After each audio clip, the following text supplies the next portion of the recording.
Good morning, students. Today we are here again with the new chapter of mathematics, chapter 5th, fraction. So the new chapter is fractions. तो हम पहले देखते हैं कि fraction होता क्या है. Fraction, a recall. Fraction is simply regarded as a part of something and something broken off. The word fraction is derived from the Latin word frangere, means to break. In primary classes, we have studied about fraction. Before proceeding further, we shall quickly recall what we had studied so far. तो fraction जो था ये आपने जो पिछली classes थी उसमें पढ़ा होगा. फ्रैक्शन क्या होता है? फ्रैक्शन का जो लिटरली मीनिंग होता है वो होता है ब्रेक, यानी कि तोड़ना किसी चीज़ को. इसका मतलब फ्रैक्शन होता है कि जैसे हमारे पास कोई भी चीज़ है, उसके हमने टोटल पार्ट्स कर लिए, उसके टोटल 8 पार्ट्स हैं और आपने उनमें से 2 पार्ट ले लिए, तो उसको फ्रैक्शन से शो करते हैं हम 2/8. तो अभी अब मैं आगे बढ़ाती हूँ आपको. Fraction as a part of whole. If we divide a circle into 4 equal parts by making 2 cuts through the center of circle, then shaded part represent different fraction. वही है, आपको अगर एक सर्कल दिया जाए और आप 2 लाइन खींच के उसके 4 पार्ट बना दें, तो जो उसके पार्ट्स होते हैं वो अलग अलग फ्रैक्शन से हम शो करते हैं. तो हमें फ्रैक्शन की ज़रूरत तब पड़ी थी.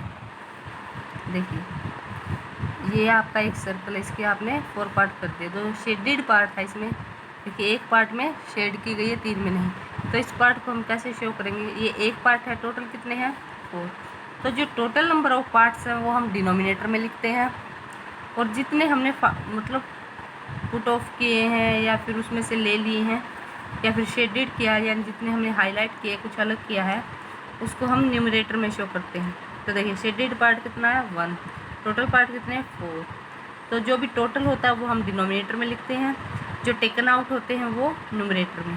तो इसको हम अगर हमें इस पार्ट को शो करना है शेडेड को, तो हम शो करेंगे 1/4 से. अगर हमें ये जो खाली जो पार्ट था ये शो करना होता है तो 1 2 3/4 से रिप्रेजेंट करते हैं हम इसको. अब देखिए इसमें शेडेड, पहले इन सारे एग्जाम्पल में हमें शेडेड पार्ट को शो करना है. तो इसमें शेडेड पार्ट कितने हैं? 2. तो जितने शेडेड पार्ट है जो शो करना है वो हम न्यूमरेटर में लिखेंगे, और जो टोटल पार्ट्स होते हैं वो डिनोमिनेटर में. तो इसमें 3 है तो 3/4, इसमें 4 चारों है तो 4/4. यानी जब भी टोटल में से टोटल ही टेक आउट होता है तो वो फ्रैक्शन 1 होती है, यानी 4/4 1 के ही इक्वल होता है. अब देखिए जो नीचे दिया गया, when we divide a whole into 8 equal parts, यानी जब हम किसी भी चीज़ को या सर्कल को 8 इक्वल पार्ट्स में डिवाइड करते हैं तो हमें क्या मिलता है? देखिए एक शेडेड है तो 1/8. वही जो टोटल पार्ट्स है वो आप डिनोमिनेटर में लिख दीजिए, जितने शेडेड है वो न्यूमरेटर में, तो आप इजीली फ्रैक्शन से उन्हें शो कर सकते हैं. ऐसे ही देखिए इसमें ये 20 स्टैम्प्स दी गई हैं, आपको शेडेड बतानी है. तो शेडेड क्या हूँ? 1 2 3 4 5, यानी 5/20, यानी कि 1/4 जब आप उसको सोल्व करेंगे तो. A fraction is a part of whole and this whole में consist of a single object और अ ग्रुप और कलेक्शन ऑब्जेक्ट. अब देखिए fractional number. A fraction is written as, जो फ्रैक्शन होता है हम उसे P/Q की फॉर्म में लिखते हैं. P और Q दोनों क्या होंगे? आपके होल नंबर होंगे, और Q जो है वो आपका 0 नहीं हो सकती, यानी कभी भी आपके डिनोमिनेटर में 0 नहीं आ सकती. अगर आपके डिनोमिनेटर में 0 है तो वो फ्रैक्शन नहीं है. तो फ्रैक्शन के लिए P और Q होना जरूरी है, और P और Q दोनों क्या हो सकते हैं? होल नंबर होते हैं. हेयर P इज कॉल्ड, इसमें P को न्यूमरेटर कहते हैं और Q को डिनोमिनेटर, यानी जो इसको डिवीजन लाइन बोलते हैं. जो डिवीजन लाइन के ऊपर लिखा जाता है वो न्यूमरेटर होता है, जो डिवीजन लाइन के नीचे लिखा होता है वो डिनोमिनेटर होता है. देखिए 3/5 है तो इसको हम बोलते हैं 3/5 पार्ट.